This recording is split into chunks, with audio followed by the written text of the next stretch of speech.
The scream that tore from Theresa Turner's throat echoed through the Denver hotel dining room, silencing every conversation and freezing every patron mid-bite on that scorching August afternoon in 1878. Her employer, Mr. Edmund Carlyle, had just cornered her between the kitchen door and the storage closet, his whiskey-soaked breath hot against her face as his hands grabbed at her waist with a familiarity that made her skin crawl. She had shoved him hard, sending the portly hotel owner stumbling backward into a serving cart laden with dirty dishes that crashed to the floor in a spectacular cacophony of breaking porcelain and clattering silverware. "You are finished in this establishment," Carlyle snarled, his face purple with rage and humiliation as servers rushed to help him to his feet. "Pack your things and get out. You will never work in Denver again. I will see to that personally." Theresa stood trembling, her dark blonde hair falling loose from its careful pins, her green eyes blazing with fury and unshed tears. She was 22 years old, had worked at the Grand Continental Hotel for 3 years, and had just lost her position because she refused to allow her employer to treat her like property. The other staff members averted their eyes, some with sympathy, others with the cold calculation of those who wanted to keep their own positions secure. "Keep your filthy hands to yourself next time," she said, her voice shaking but clear. "I would rather starve than let you touch me." Within the hour, she found herself standing on the dusty street outside the hotel with a small carpet bag containing everything she owned in the world. The Colorado sun beat down mercilessly on the crowded thoroughfare, where wagons rumbled past, and men on horseback kicked up clouds of dust that coated everything in a fine brown powder. Theresa had $17 to her name, no family to speak of since her parents had died of fever 2 winters past, and now, apparently, a reputation that would prevent her from securing honest work anywhere in the city. For 3 days, she tried every establishment that might employ a young woman. The response was always the same once they heard her name. Mr. Carlyle had made good on his threat, spreading word through his considerable network of business associates that Theresa Turner was insubordinate, temperamental, and not to be trusted. The truth of what had actually happened did not matter. In 1878 Denver, a wealthy hotel owner's word carried infinitely more weight than that of a working woman with no connections. By the 4th day, her money had dwindled to $9 after paying for a cramped room in a boarding house that smelled of cabbage and unwashed bodies. Theresa sat on the thin mattress and seriously considered her options. She could try to make her way to another city, though traveling alone as a woman was dangerous and expensive. She could lower her standards and seek work in one of the seedier establishments, though that path led only to degradation and eventual ruin. Or she could swallow her pride and beg Carlyle for her job back on whatever terms he dictated, which was surely what he expected her to do. The thought of that last option made bile rise in her throat. She would rather take her chances on the open road. That evening, she sat in the common room of the boarding house, studying the few help-wanted notices posted on a board near the front desk. Most required skills she did not possess or were clearly meant for men. One notice, however, caught her attention. It was written in a neat, practical hand on plain paper that had started to yellow at the edges. Housekeeper needed for working ranch. Room and board provided plus wages. Must be hardworking and honest. No experience necessary. Willing to train. Inquire at Belmont Feed and Supply, Belmont, Colorado. Theresa read the notice 3 times. Belmont was a small town about 50 miles northwest of Denver, situated in the foothills where cattle ranching was the primary occupation. She had never been there, knew nothing about ranch life, but the notice offered something precious. A fresh start in a place where Edmund Carlyle's influence did not reach. The next morning, she used some of her remaining money to secure passage on a supply wagon heading in that direction. The driver was a weathered man in his 50s who talked constantly about his grandchildren and barely seemed to notice Theresa except to hand her down a canteen when the dust got particularly thick.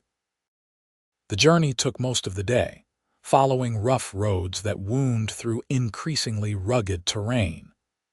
Denver's crowded streets and brick buildings gave way to open grassland dotted with pine trees and rocky outcroppings.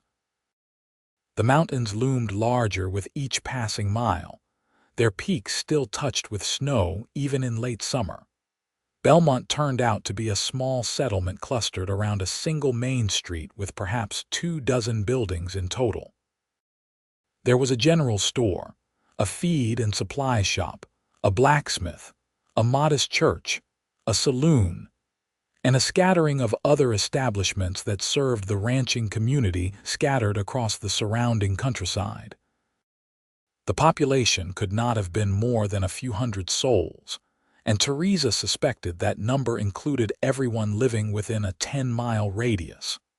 The wagon driver deposited her outside the feed and supply shop with a friendly wave and continued on his route.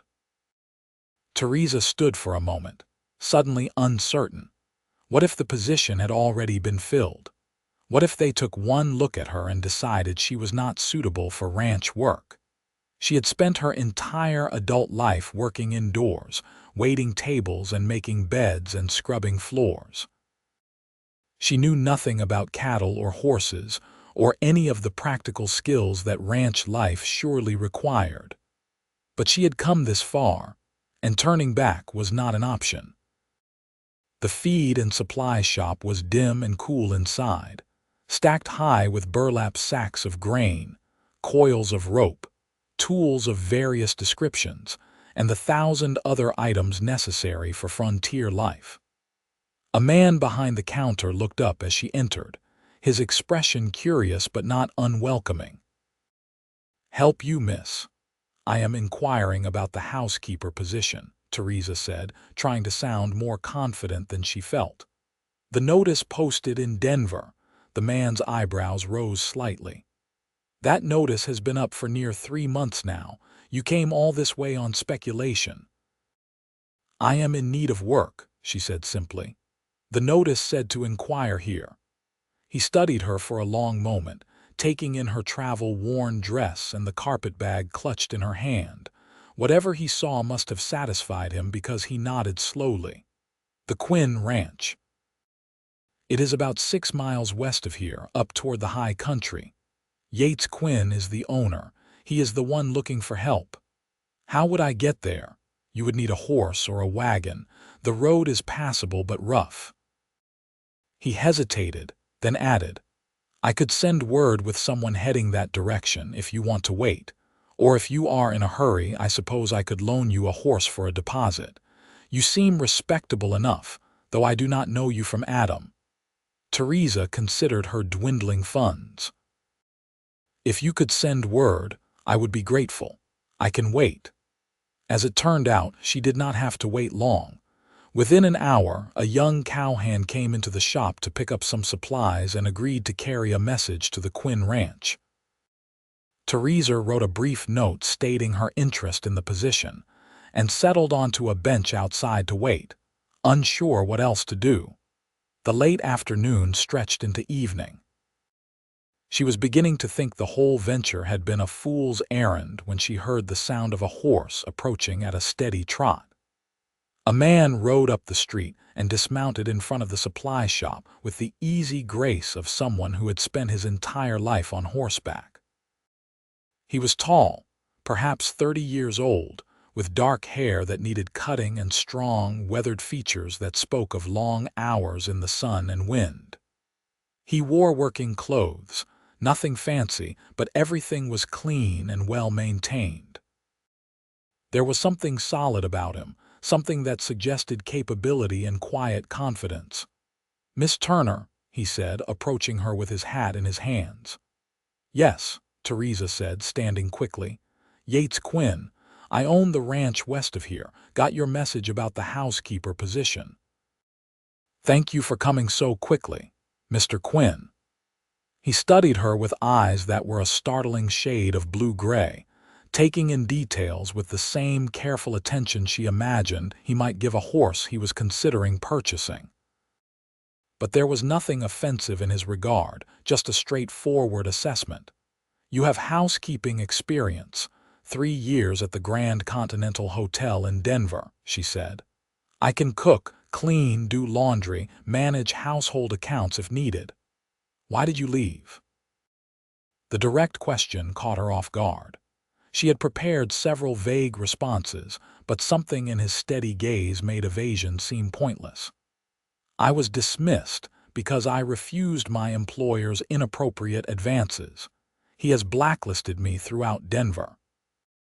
Most men would have reacted with skepticism or worse, assumed she had somehow invited such attention. Yates Quinn simply nodded once, his expression darkening slightly. "Carlyle's Hotel. You know it, know of it.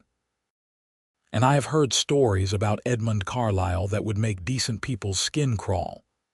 He settled his hat back on his head. "You were right to refuse him, and he was wrong to punish you for it. That took courage." The unexpected validation brought a sudden tightness to Theresa's throat. "Thank you. The work at the ranch is different from hotel work," Yates continued. "It is remote. The house is comfortable but simple. You would have your own room and meals, plus wages of $15 a month. The work is steady but not backbreaking. Cooking, cleaning, managing the household supplies, occasional help with other tasks as needed. I have 4 ranch hands who live in the bunkhouse and me in the main house.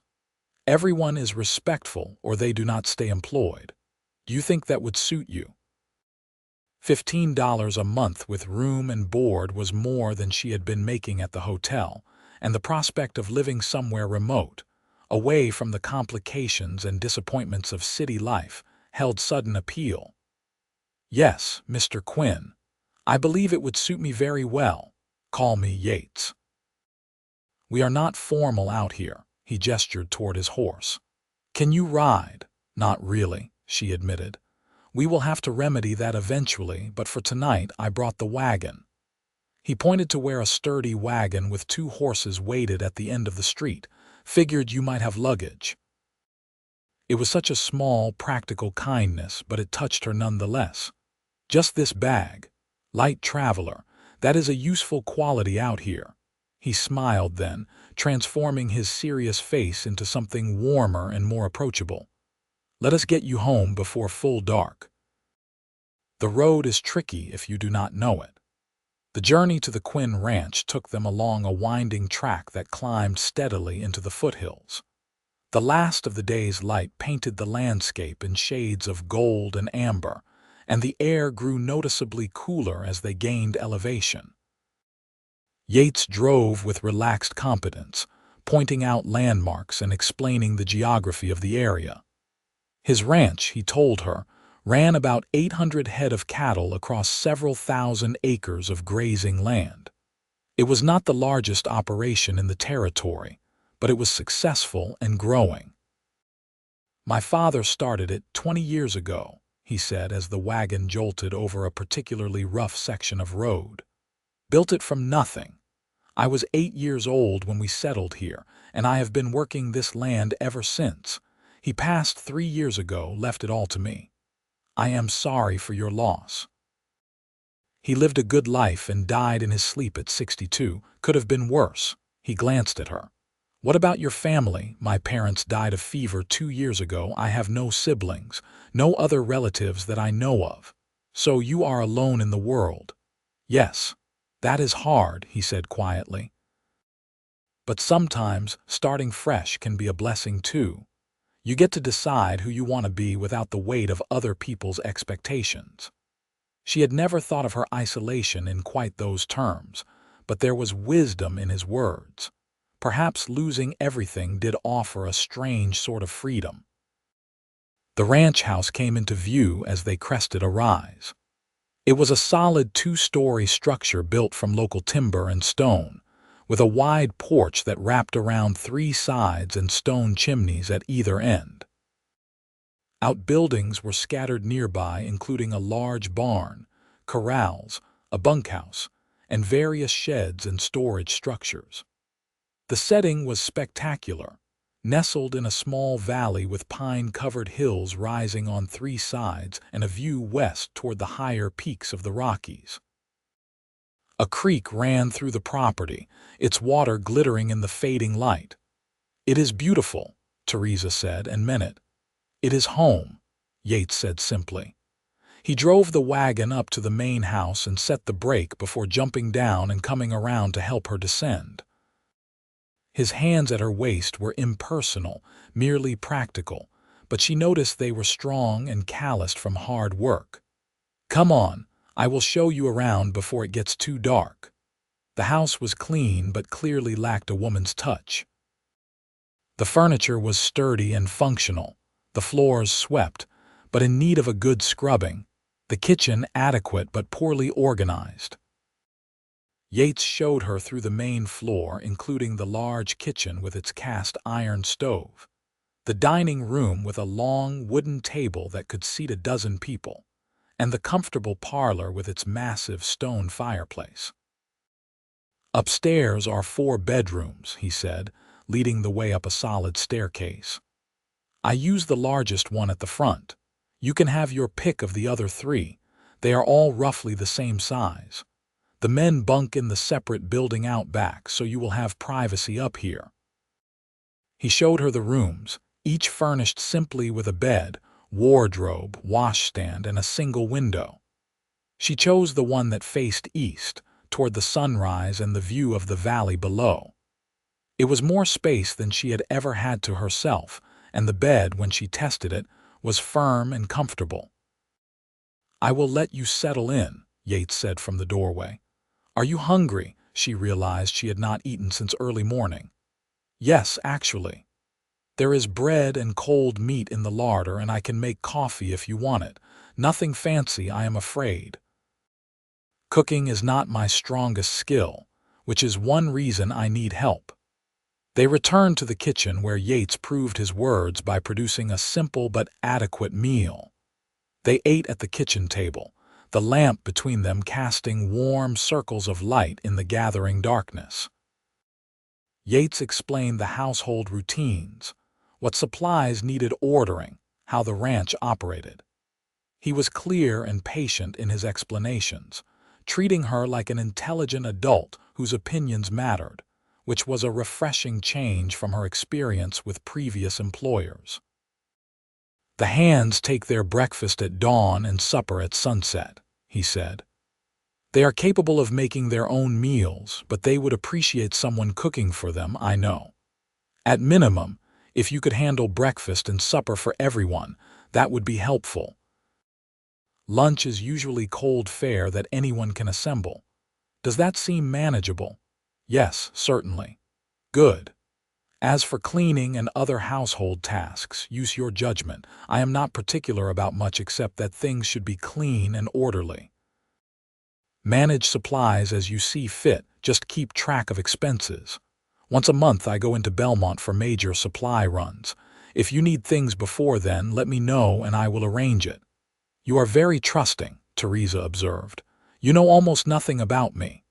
Yates smiled slightly. "I am a decent judge of character, and anyone who travels 50 miles on speculation for an advertised job is probably desperate enough to be honest. Besides, you told me the truth about why you were fired when you could have lied. That counts for something.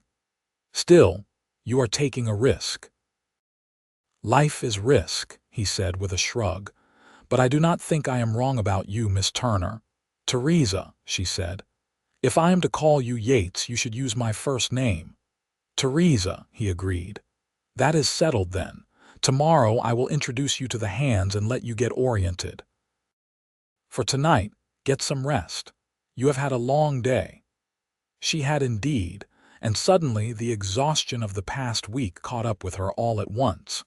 She cleaned up the dishes while Yates went out to check on the horses, then made her way upstairs to her new room. The sheets on the bed were clean if somewhat rumpled from storage.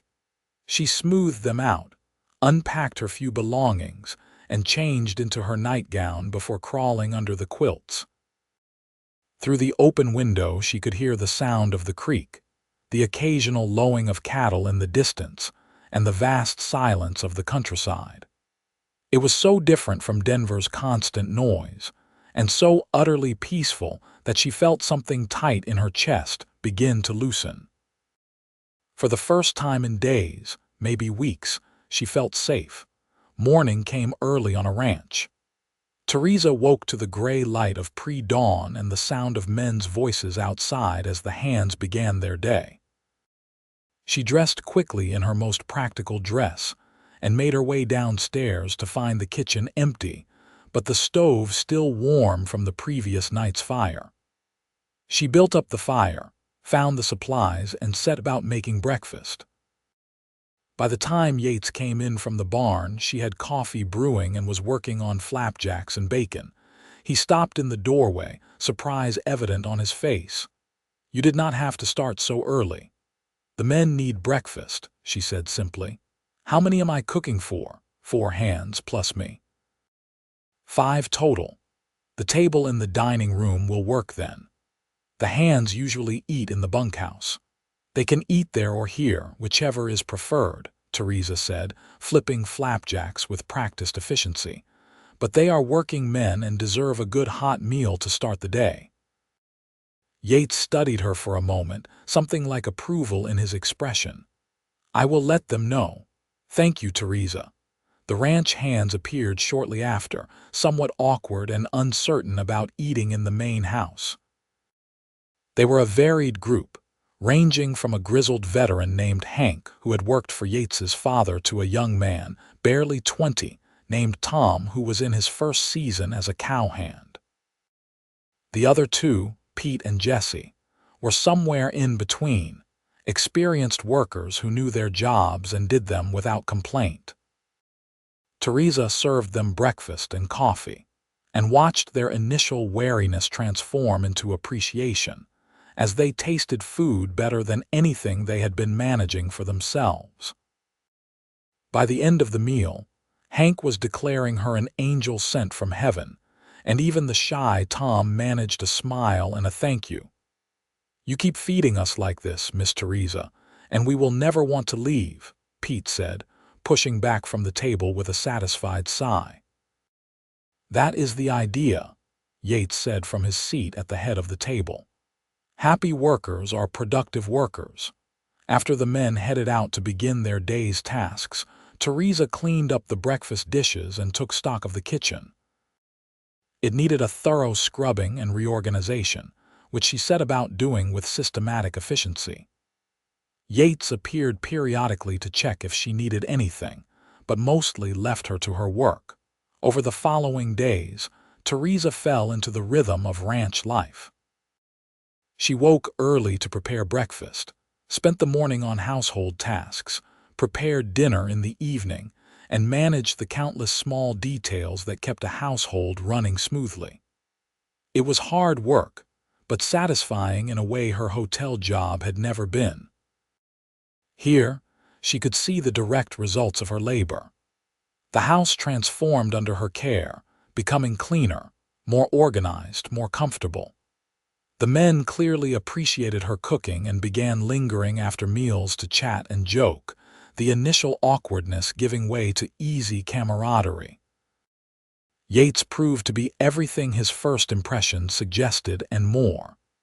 He was unfailingly respectful, treated her as a valued employee rather than a servant, and never once crossed the line of propriety. He worked harder than any of his men, up before dawn and often not finishing until well after dark. He was patient with mistakes, generous with praise when things went well, and had a dry sense of humor that surfaced at unexpected moments. Theresa found herself watching him more than was probably appropriate.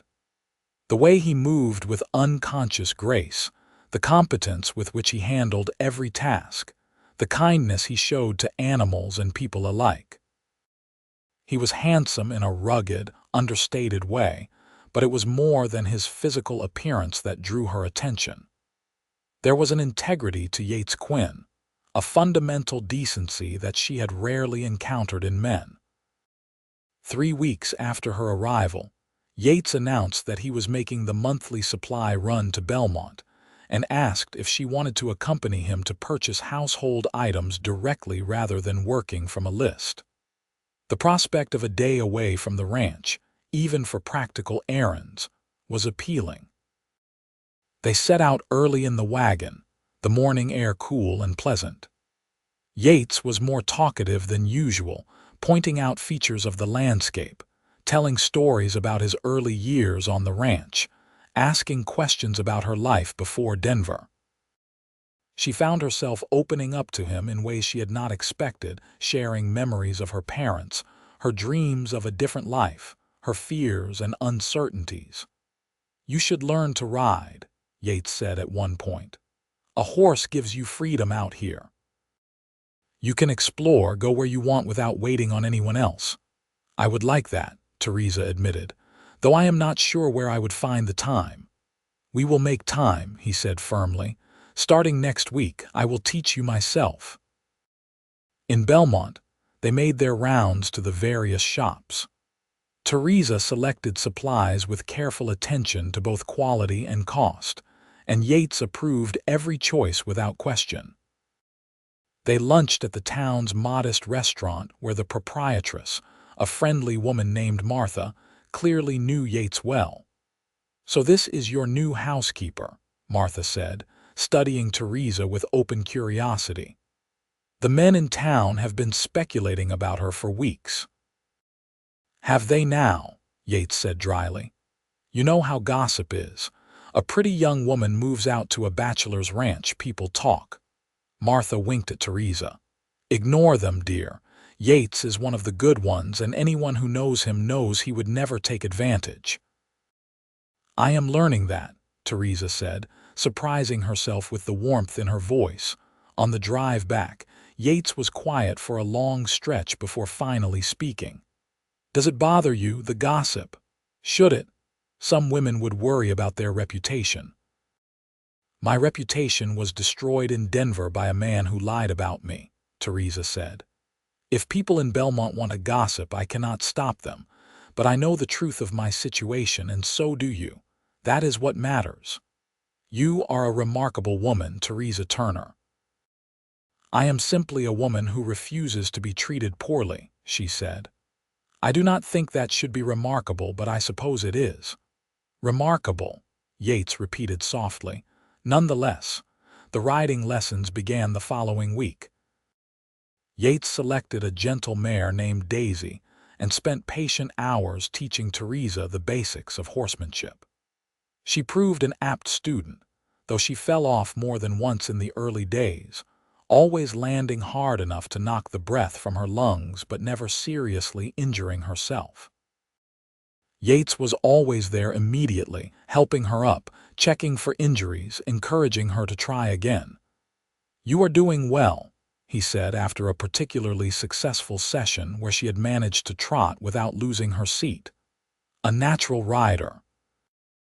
"I am terrified every moment I am up there," she admitted. "Fear and capability are not mutually exclusive," he said.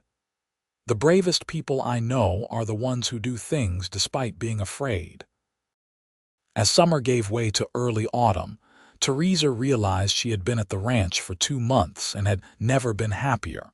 The work was demanding but rewarding. The men treated her with respect and genuine affection.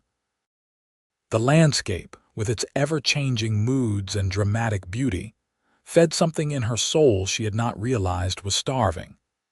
And Yates, well, Yates had become the center around which her world revolved, though she tried hard not to let it show. She was falling in love with him. The realization came gradually, like the changing seasons, until one day it was simply undeniable. She loved his quiet strength, his integrity, his dry humor, his patience. She loved the way he treated his animals, the way he looked at sunrise, the way his face softened when he smiled. She loved that he had given her a chance when no one else would, that he treated her as an equal, that he made her feel safe in a way she had never felt before. But Yates was her employer, and she was his housekeeper. The gulf between them, while not as wide as it might have been in another time or place, was still significant. She could not risk what she had built here by revealing feelings that might not be returned. So she kept her emotions carefully guarded and tried to be satisfied with what she had. A good position, a comfortable home, and the daily pleasure of his company, even if it could never be more. October brought the first serious cold snap and the hard work of preparing for winter. There was hay to stack, equipment to repair and store, cattle to move to lower pastures. Everyone worked long hours, and Theresa expanded her role to include helping with tasks beyond the household. She learned to milk the cows, collect eggs from the chickens, even help with simple barn chores when extra hands were needed.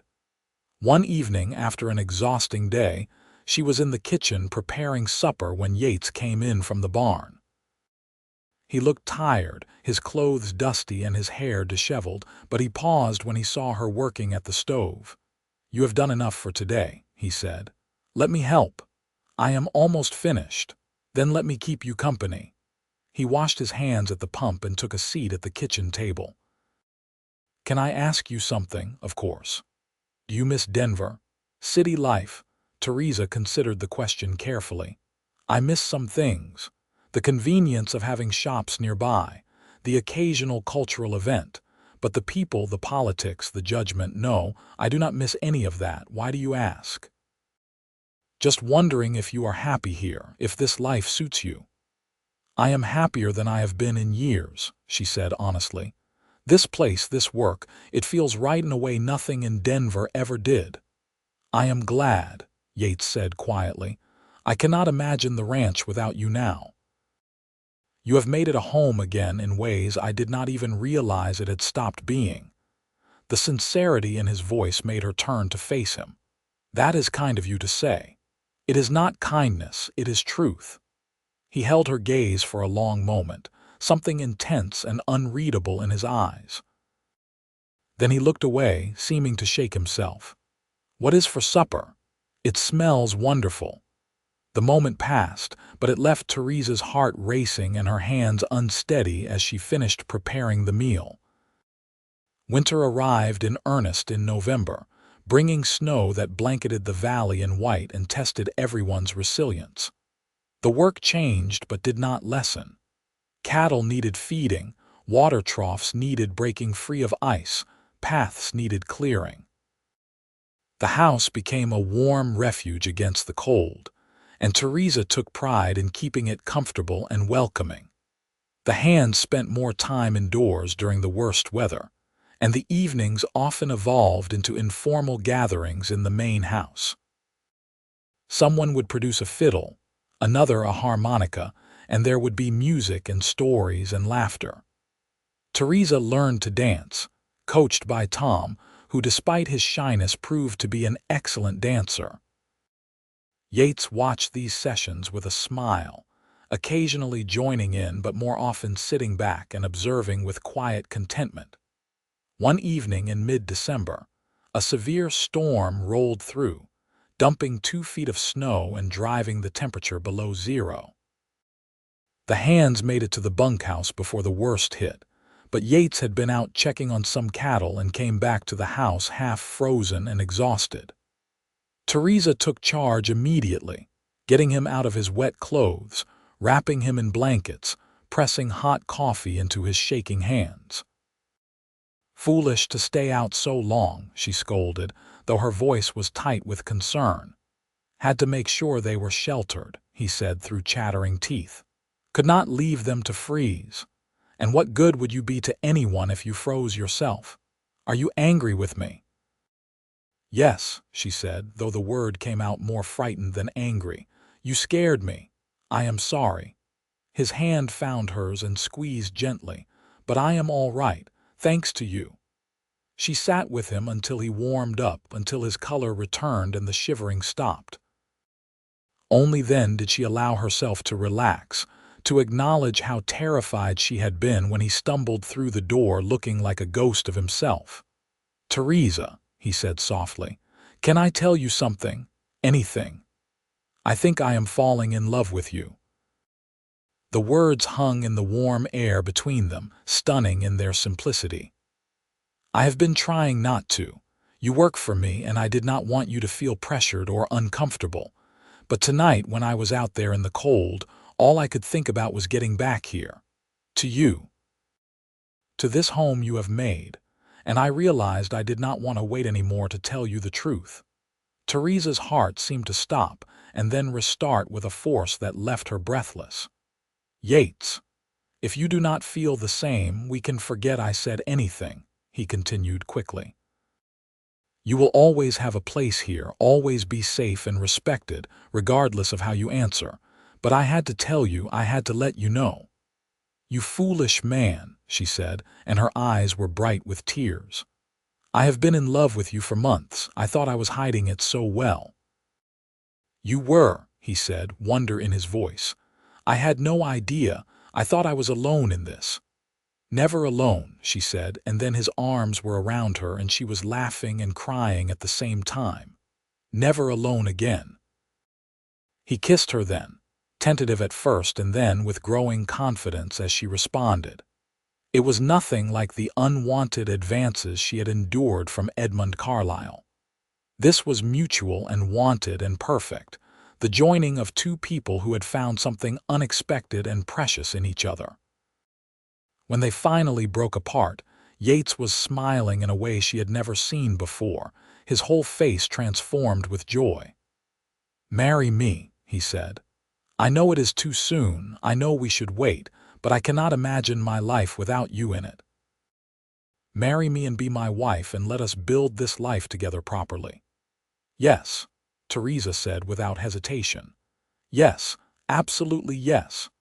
They married in January of 1879 in the small church in Belmont with the ranch hands as witnesses and half the town in attendance. Theresa wore a simple blue dress that Martha from the restaurant helped her sew, and Yates wore his best suit and looked so handsome it made her heart ache. The ceremony was brief but heartfelt, and when the minister pronounced them husband and wife, the assembled crowd cheered. The ranch hands had prepared a celebration back at the house, with food and music and dancing that lasted well into the night. Hank made a toast that brought tears to everyone's eyes, speaking of how Theresa had brought warmth and joy back to the Quinn ranch, and how Yates was the luckiest man in Colorado. Tom played his fiddle, and Theresa danced with her new husband under the light of the oil lamps, feeling happier than she had ever imagined possible. That night, alone in the room they now shared, Yates held her close and whispered promises about their future. He spoke of growing old together, of children they might have, of building a legacy that would last generations. Theresa listened and believed every word because she knew this man, knew his character, knew that his promises were as solid as the mountains surrounding them. Their marriage was everything a partnership should be. They worked together, supported each other, made decisions jointly. Theresa was no longer just the housekeeper but the lady of the house, and Yates made sure everyone treated her as such. He valued her opinions on ranch matters and often sought her advice on business decisions.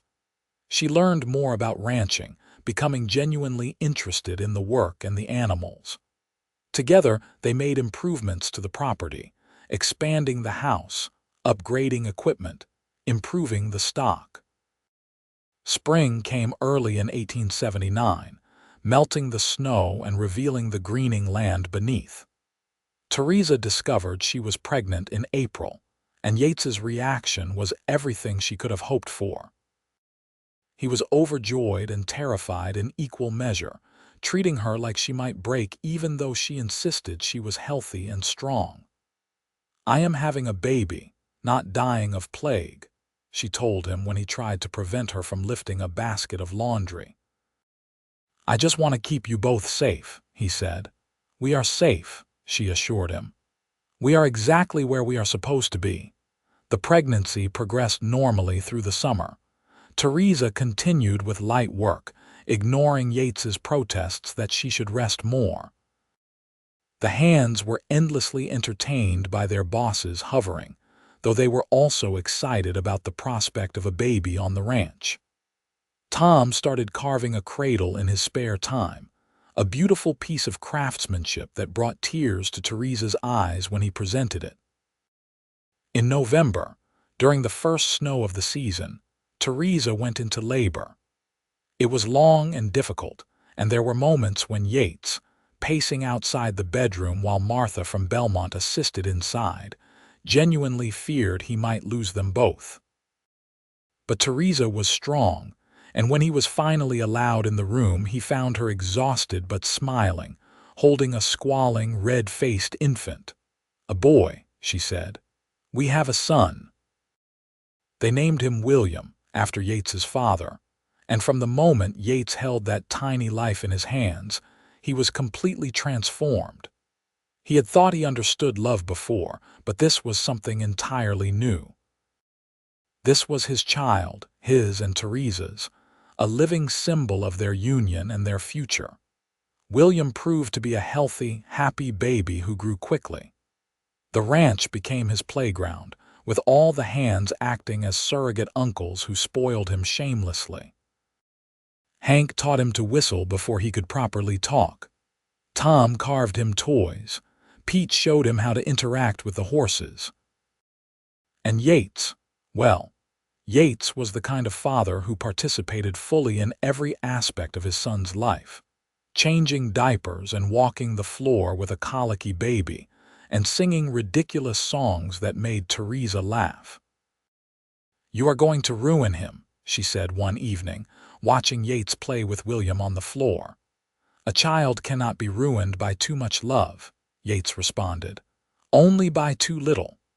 The years flowed past in the way they do when life is full and good. William grew from baby to toddler to young boy, and in 1882, Theresa gave birth to twin girls they named Sarah and Emma. The house that had once been a bachelor's lonely dwelling now rang with the sound of children's laughter and was perpetually scattered with toys and books, and all the cheerful chaos of family life. The ranch prospered under their joint management. Yates's cattle operation expanded, and Theresa proved to have an excellent head for business, managing accounts and negotiating with buyers in town. They hired more hands as needed, and several men who started as temporary help ended up staying for years, drawn by fair wages, good food, and the warm family atmosphere that pervaded the place. Edmund Carlyle's name came up occasionally, usually in relation to Denver business. Yates made sure Theresa knew she never had to see the man again if she did not want to, but she was no longer afraid of him or what he represented. That part of her life belonged to a different person, someone young and scared who had not yet learned her own strength. Now she was Theresa Quinn, wife, mother, partner in a successful ranch, and no one could take that from her. When William was 6 years old and the twins were 3, Theresa and Yates took a rare trip to Denver to conduct business and purchase items not available in Belmont. They left the children in Martha's capable care and made the journey together, staying at a respectable hotel on the better side of town. On their second day there, they happened to pass the Grand Continental Hotel where Theresa had once worked. She paused outside, looking at the familiar facade with detachment. It seemed smaller somehow, less imposing than it had in her memories. "You want to go in?" Yates asked. "No," she said, "but I would like to walk past." I would like to remember that girl who was brave enough to stand up for herself even though it cost her everything. She got everything back, Yates said, taking her hand, and then some. She did, Theresa agreed. She really did. As they walked away, a woman emerged from the hotel in a hurried flurry of skirts and barely controlled tears. She was young, perhaps 20, and clearly distressed. Without thinking, Theresa stopped her. "Are you all right?" The woman looked at her with desperate, frightened eyes. "I just lost my position. Mr. Carlyle, he tried to, and I refused, and now I have nowhere to go." Theresa and Yates exchanged glances. "What is your name?" Theresa asked. Lucy Pemberton." "Lucy, do you have family in Denver?" "No, madam. I came here from back east 2 years ago." "I have no one. Can you cook, clean? Are you willing to work hard?" "Yes, madam, I can do all that." Theresa looked at Yates, who nodded with understanding. They had recently lost one of their household helpers who had married and moved away. And even if they had not needed help, they would have found a place for this girl. "How would you feel about ranch work?" Theresa asked. "It is not easy and it is remote, but the pay is fair and you would be treated with respect." Lucy's eyes widened. "Are you serious?" "Completely serious." "I would, yes. Absolutely. Anything to get away from here." And so Lucy Pemberton joined their household, the latest in a line of people who found refuge and new beginnings at the Quinn Ranch. She proved to be excellent with the children and a hard worker. And within 6 months, she had caught the eye of Tom, who at 27 had been looking for a wife but had not found the right woman. Their courtship was sweet and somewhat awkward, and when they married in 1885, Yates gifted them a section of land on the edge of the property where they built their own small house and started their own family. The pattern repeated over the years. The Quinn Ranch became known throughout the territory as a place where people were treated fairly, where hard work was rewarded, where second chances were given freely. It was not always easy, and there were setbacks and challenges along the way, but Theresa and Yates faced everything together, their partnership strong enough to weather any storm. In 1887, Theresa gave birth to another son they named Jacob. In 1889, another daughter named Ruth arrived. The house was expanded twice to accommodate their growing family. The cattle operation continued to prosper, and Yates invested in new breeding stock that improved the quality of the herd. Theresa started a small business selling baked goods and preserves to the general store in Belmont, which proved surprisingly profitable. William grew into a capable young man who loved the ranch and wanted nothing more than to follow in his father's footsteps. The twins were bright and curious, constantly getting into mischief but bringing joy wherever they went. Jacob was quiet and thoughtful, happiest with a book or watching the clouds. Ruth was a force of nature from the moment she could walk, fearless and determined. The years brought both joys and sorrows. Hank passed away peacefully in his sleep in 1890, leaving behind memories and a legacy of loyalty that touched everyone. Pete retired and moved to live with his daughter in California. Jesse stayed on, becoming the foreman and Yates's right-hand man. Through it all, Theresa and Yates's love deepened and matured. They grew gray together, their faces lined by sun and wind and years of laughter. They knew each other's thoughts, finished each other's sentences, moved in harmony born of decades of partnership. They argued occasionally, as any couple does, but they always resolved their disagreements with respect and care, modeling for their children what a healthy relationship looked like. On a warm evening in May of 1895, Theresa stood on the porch of the ranch house watching the sun set behind the mountains. Yates came up behind her and wrapped his arms around her waist, resting his chin on her shoulder in a gesture as familiar as breathing. "What are you thinking about?" he asked. "Everything," she said. "How far we have come, how much has changed. Any regrets?" "Not a single one," she said, turning in his arms to face him. "You gave me everything that first day when you came to Belmont and offered me a job. You gave me respect, safety, purpose, and eventually love. You gave me this life, this family, this home. You gave me the same," Yates said. "Before you came, I was just existing, going through the motions. You made everything meaningful again. You brought color back to a world that had gone gray." "We saved each other," Theresa said. "We did," he agreed. "And I would do it all again in a heartbeat." Inside, they could hear the children laughing, William teaching the younger ones a card game while Ruth demanded to be dealt in despite being too young to understand the rules. It was a sound as sweet as any music, the sound of family and love and life being lived fully. The years continued to pass.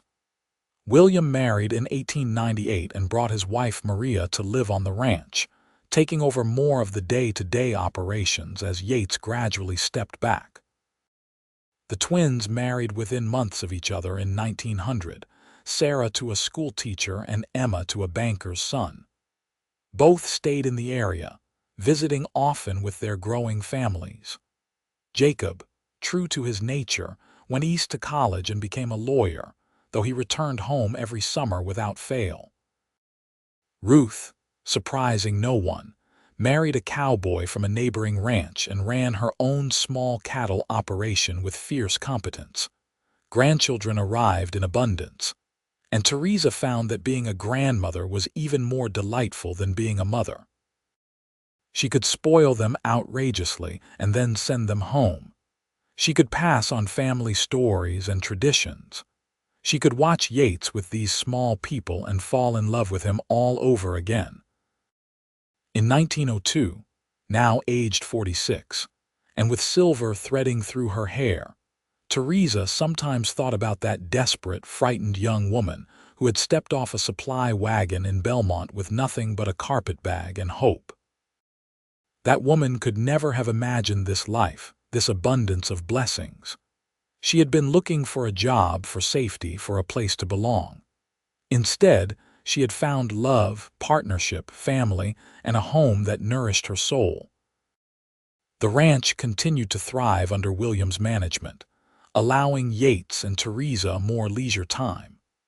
They took up the habit of morning rides together when weather permitted, just the two of them and their horses, exploring the land they loved. They traveled occasionally, visiting their scattered children and seeing parts of the country they had never experienced before. But they always returned home, to the ranch that was the foundation of everything they had built. On their 25th wedding anniversary in 1904, the family threw a massive celebration.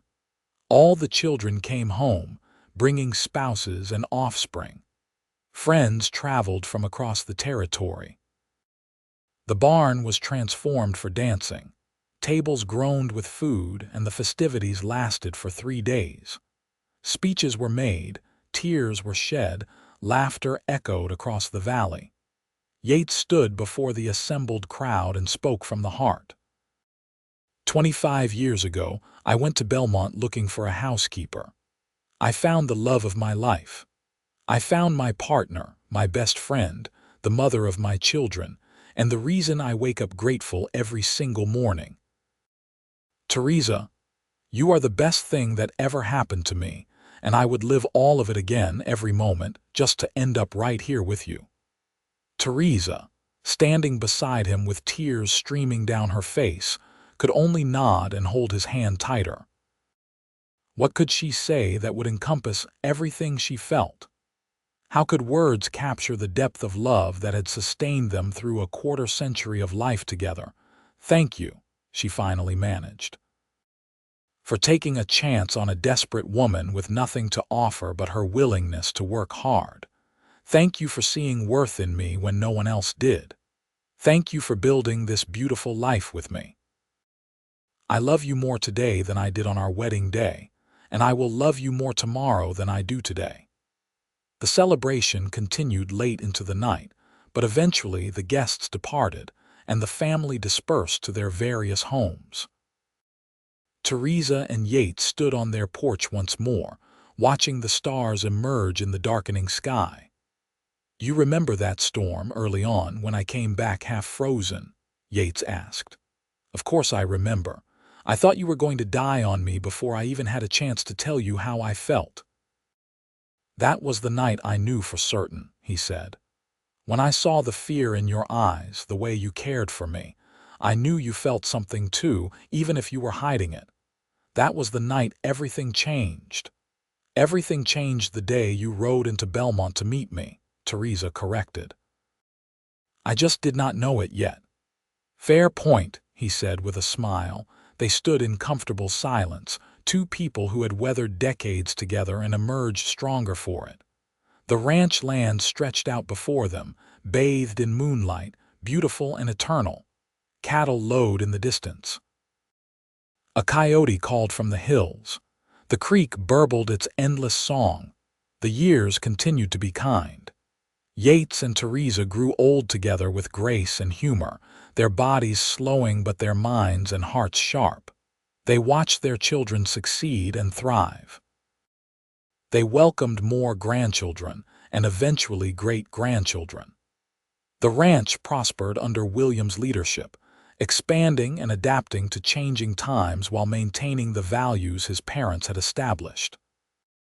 In 1910, Theresa published a small memoir detailing her journey from Denver to the ranch, from desperation to fulfillment. It was not a bestseller, but it touched many readers, particularly women who saw themselves in her story.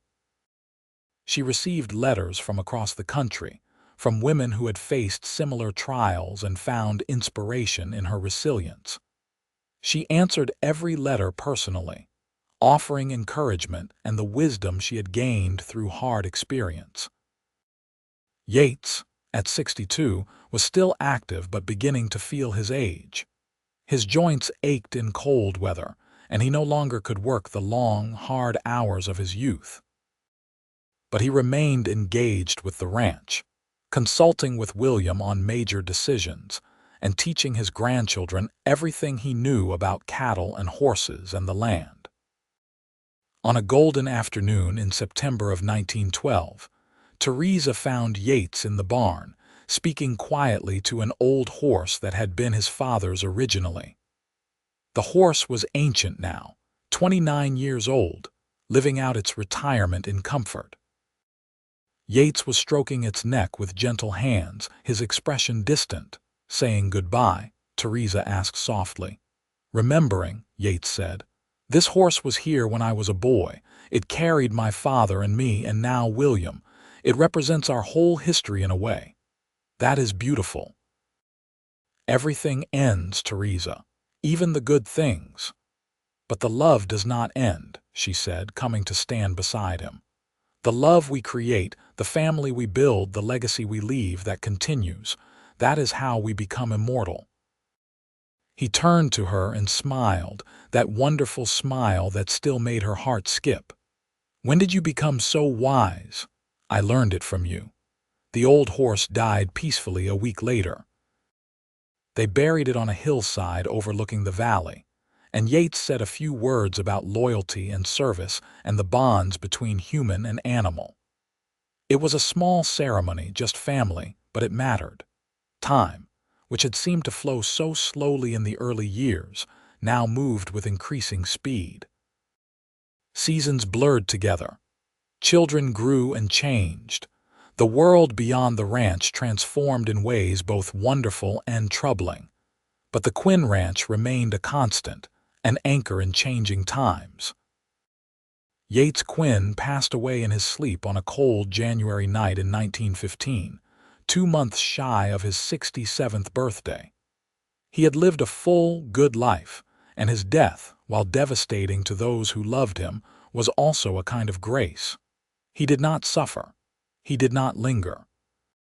He simply went to sleep beside his wife of 36 years and did not wake. Theresa's grief was profound but not destructive.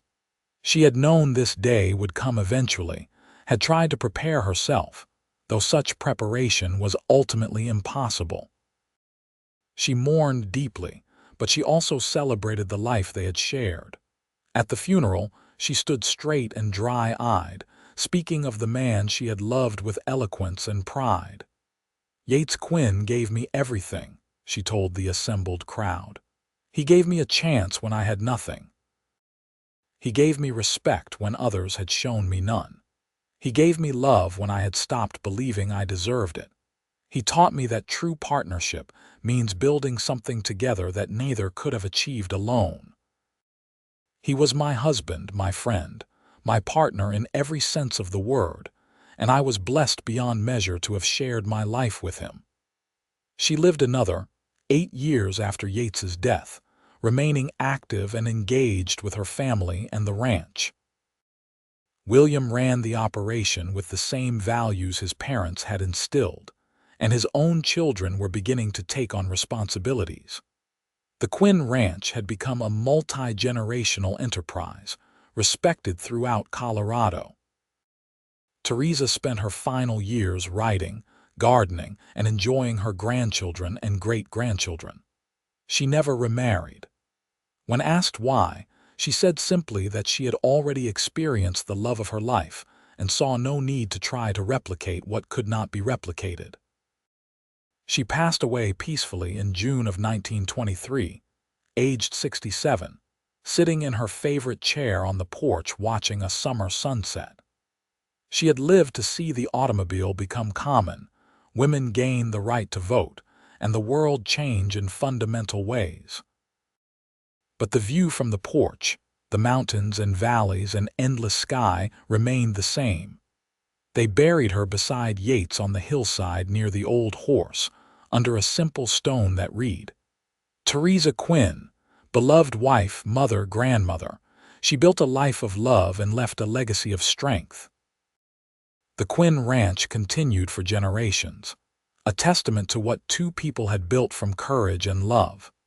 The story of how it started, of a desperate woman and a decent man who gave her a chance, became family legend, told and retold to each new generation. It was a story about second chances, about the power of respect and dignity, about building something lasting through partnership and love. And on quiet evenings, when the wind blew just right across the valley, some claimed you could still hear laughter from the house, could still sense the warmth of a love that had transformed not just two lives but countless others who had passed through those doors seeking refuge and finding home. The world moved on as it always does.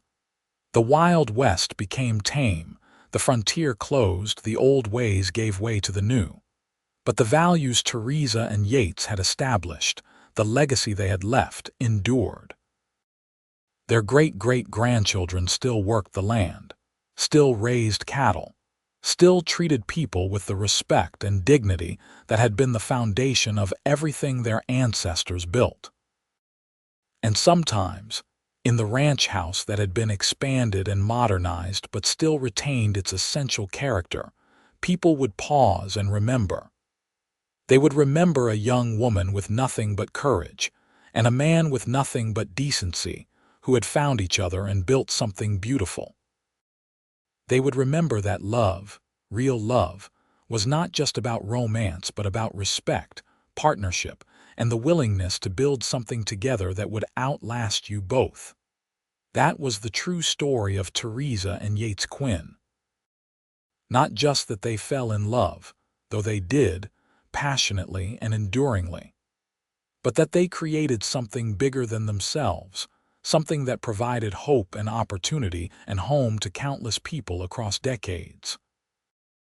They proved that how you treat people matters, that dignity and respect are not luxuries but necessities, and that the greatest legacy you can leave is not wealth or property, but the example of a life well lived and love freely given. In the records of Belmont, Colorado, and in the memories of families scattered across the country, the Quinn Ranch remained legendary. It was where a woman fired for refusing her boss's advances had found not just work but respect, Not just employment but love. Not just survival but the chance to thrive and build a legacy that would outlive them all. And in the end, was that not the happy ending everyone deserved? Not just to survive but to thrive. Not just to endure but to flourish. Not just to make do but to build something beautiful and lasting. Theresa Turner, who became Theresa Quinn, had done all that and more. She had taken her moment of greatest desperation and transformed it into a lifetime of love, purpose, and fulfillment. The ranch land remained, worked by their descendants. The house remained, filled with new generations. The love remained, an invisible foundation supporting everything that came after. And somewhere, in whatever lies beyond this life, two souls who had found each other against all odds remained together still, their love eternal and unbreakable as the mountains that had witnessed their lives. That was the story. That was the legacy. That was the proof that sometimes, even in the hardest times, even when everything seems lost, courage and decency can lead to happiness beyond imagination. All it takes is one person willing to take a chance, and another person brave enough to accept it. From such small moments, great love stories are born, and from such love stories, legacies that last forever are built.